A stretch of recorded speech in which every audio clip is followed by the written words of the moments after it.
Welcome to the deep dive.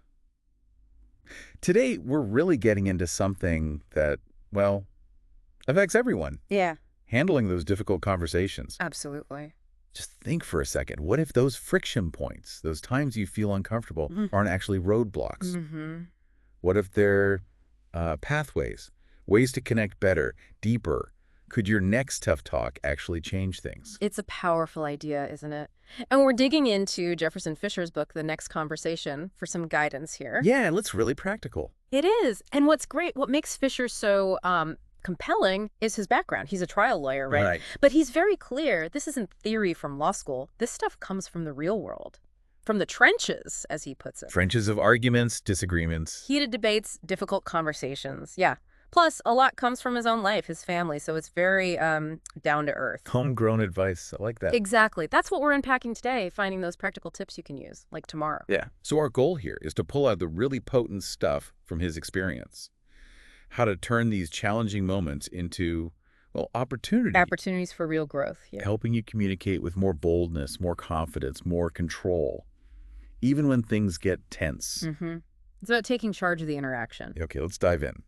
Fisher kicks things off with a really interesting quote. It's from a song, actually. Oh, yeah. There ain't no good guy, there ain't no bad guy. There's only you and me, and we just disagree. That definitely challenges the usual way we think about arguments, doesn't it? Totally. Yeah. It pushes back hard on that idea that someone has to win, someone has to lose. It flips the script completely. Okay. Fisher's point is that a lot of how we communicate now, it is, texts, emails. Social media. Exactly. It's all about transmission, just sending info back and forth. Okay. But it lacks connection, real human connection.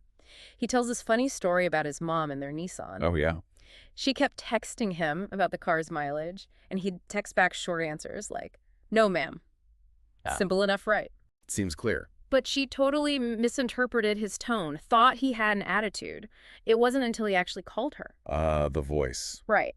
Then she goes his lightheartedness, and that's his point. Real connection needs two things.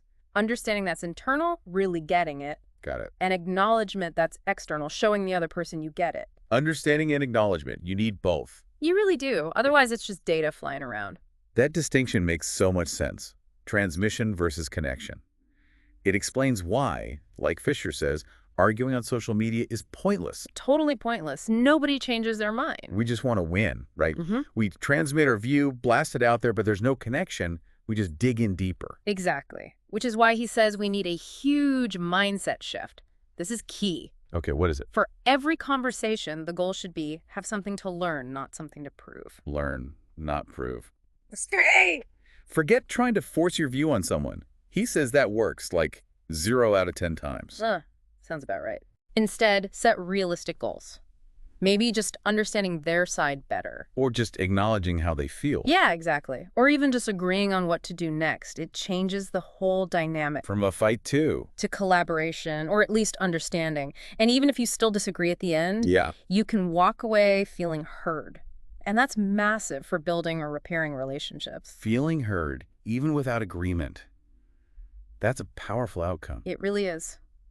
So, okay, we shift the mindset. Learn, don't prove. What's next? Yeah. Fisher says it starts inside us. Yes, mastering your internal landscape. Really. He talks about the ignition phase, that's fight or flight kicking in. We all know that feeling. Heart pounds, maybe palm sweat. Right, and the cooling phase, rest and digest. Calming down. And his big insight is controlling the conversation starts with controlling yourself. Precisely. Not what you say first, but your internal state. Understanding your own triggers, your own reactions. That's step one. It's foundational then. So what are these triggers? He breaks them down into two main buckets. First, physical triggers. Pretty straightforward. Like someone yelling or Hey, getting too close. Exactly. Actual or perceived threats to your body. Oh. They hit those deep protective instincts. Right. But then, and these are way more common, you have psychological triggers. Not physical danger, but threats to What? our ego. Basically, yeah. Perceived threats to your mental or emotional well-being. He splits these further. Okay. First are social evaluation triggers. This is all about fearing negative judgment. Like, what will they think of me if I say this? Exactly. Rejection, humiliation, will I fit in? Will they think I'm dumb? It's how others see you. That anxiety when you have to decline an invitation. Perfect example. Or even FOMO, fear of missing out. That's a social evaluation trigger. Wow, okay. And the other type? Personal identity threats.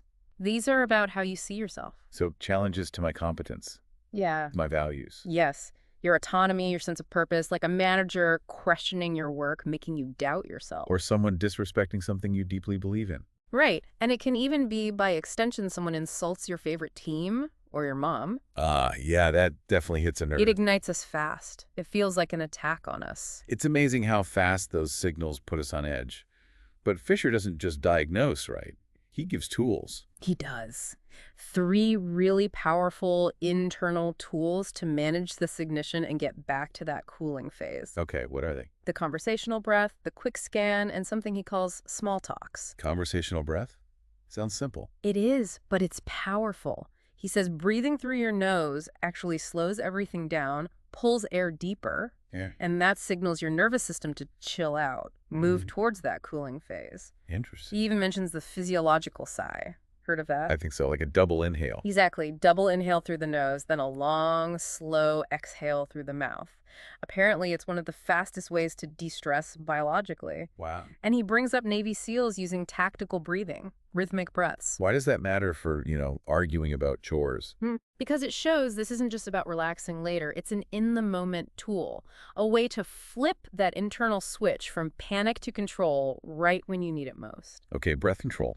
Tool 1. What's the quick scan? So this started for him as a longer, like 5-minute yoga thing, a body scan. Checking in with yourself. Right. But he says with practice, it becomes like a 2-second mental reset. 2 seconds. How? You take that breath, quickly scan your body, where's the tension, shoulders, jaw, and then you label the emotion you feel. Just naming it, like, I feel angry or I feel defensive. Exactly. And somehow just doing that brings a sense of control. It pulls you out of the overwhelm for a sec.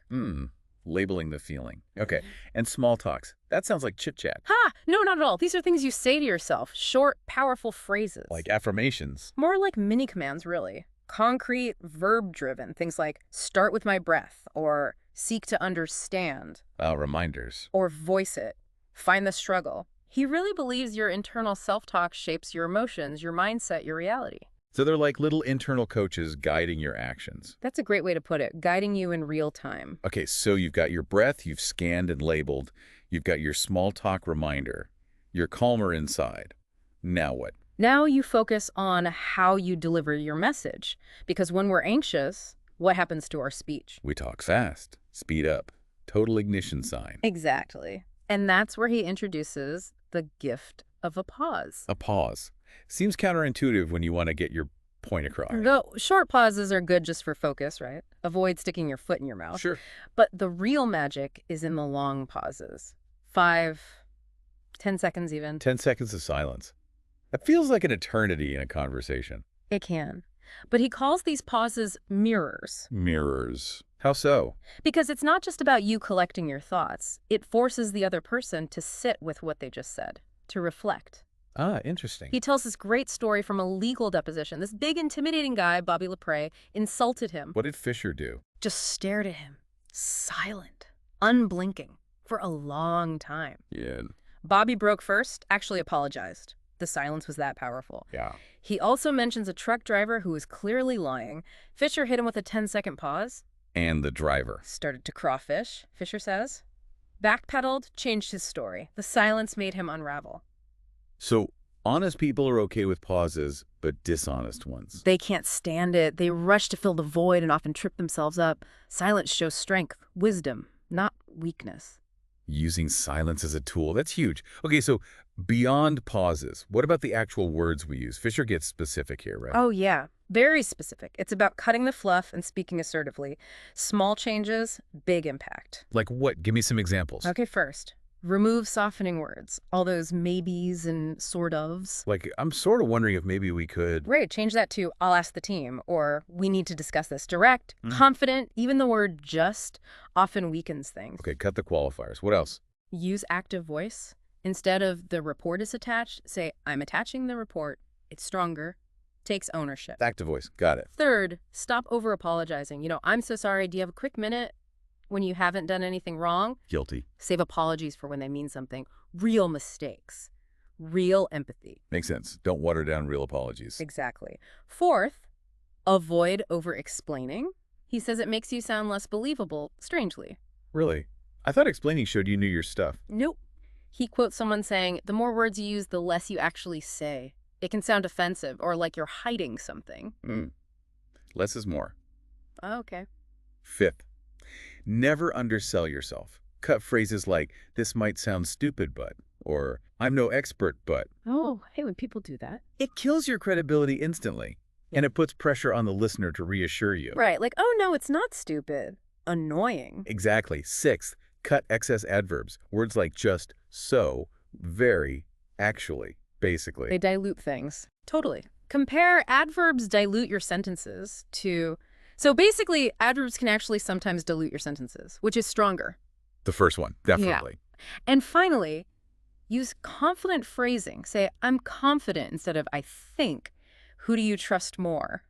The confident one every time. Wow, those are small but powerful shifts. Tiny hinges that swing big doors in how you're perceived. And it drives home that classic saying, it's not what you say, it's how you say it. Absolutely. It's about the whole package, which leads to his point about an assertive voice. Okay, what does that sound like? Not aggressive, right? No, definitely not aggressive. He describes it as finding a balance, like music that's not too loud in either ear. A balance between. Respect for them and respect for yourself. I respect you and I respect myself. So a steady tone, even. Steady even. It implies conviction, expectation, but without the hostility. He tells another story about a client with a hostile sister. Yeah. Sister was saying really hurtful things, trying to provoke. The client used that long pause. The mirror pause. Yep. Then calmly but firmly said, I need you to repeat that. Ooh, that takes guts. Totally. And the sister couldn't do it. She was shaken, couldn't repeat the nasty comment. The pause and the direct request. Yeah. Shut it down. Completely. The client then set a boundary, clearly and calmly. Assertive tone, assertive words, plus the pause. Powerful combination. Okay, we've got internal control, the power of pauses, assertive language, the right tone. Now let's get into the real nitty-gritty, those super tough moments. Right, the advanced tactics. Like, what do you do when someone straight up insults you? Yeah, what do you do? Retaliate. No. The key, he says, is to deny them the reaction they're looking for. That little dopamine hit they get from riling you up. Oh. First, that long pause again. Their words just thud. Fall to the ground before they hit you. Don't absorb them. Okay, pause. Then. Fine. Silence. Just look at them. Don't engage with the insult itself. Just silence. Well, that seemed weak. He argues it shows immense control. You're not taking the bait. You're letting their bad behavior hang in the air, making them uncomfortable. Okay, deny the reaction. What about rude or dismissive comments? Maybe not outright insults, but still, sharp. His advice there is to first seek clarification. Calmly say something like, did you mean for that to sound dismissive, or was that meant to be short? Give them a chance to backtrack. Exactly. Often they will. Oh, no, I didn't mean it like that. But if their tone confirms, yup, they meant to be rude. Then what? Then you just leave it. Again, respond with silence. Don't get drawn into justifying yourself or escalating. You've called it out subtly, now let it sit. Less is more again. What about bad apologies? We've all gotten those. Oh, yeah. He tackles two main types. First, the no empathy apology. Like, I'm sorry you feel that way. Bingo! Drives me nuts. His response, don't apologize for my feelings, apologize for what you did. Ooh, direct. Puts the focus back on their actions. Exactly. Recenters accountability. Then there's the no apology. The I'm sorry if. Yep, I'm sorry if I offended you. That little if lets them off the hook. So what do you say to that? He suggests, I need you to change the if to that. I'm sorry that I offended you. Forces direct ownership. Precisely. Removes the wiggle room. These are good. What about interruptions? So frustrating. He has a really clever three-step play for that. Step one is actually counterintuitive. Okay. Let them interrupt you the first time. Let them. Why? It gives you the high ground, he says. You look like the more patient, mature one initially. Ah, strategic patience. Okay. Step two. The next time they interrupt, calmly, just say their name. Alex or Sarah. It's just the name. Often that slight pattern interrupt is enough to make them pause and realize. Okay. And if they still interrupt after that, step three. Assert yourself clearly using I statements. I cannot hear you when you interrupt me, or I will listen to you when I'm finished speaking. Makes it very clear. And it puts the onus on them. If they interrupt again after that direct statement, they look deliberately disrespectful. Most people back off. Taking back control step by step. Very smart. Now, what about just plain disagreeing? How do we do that without starting World War III? Good question. He offers two main strategies. First, use the "is it worth it" filter. Ask yourself if the argument matters. Exactly. Especially for minor stuff, the right way to load the dishwasher, the best brand of coffee. Yeah. Ask, do we actually have to agree on this? What happens if we don't? Forces perspective. Right. A lot of arguments are, as he puts it, arguments about nothing. This filter helps you identify and drop those. Okay, filter the small stuff. What if it is something you need to address, but you see it differently? Then avoid saying, I disagree. Really? Why? Because it often lands as you're wrong, which instantly makes people defensive. Like what do you say instead? Use your vantage point.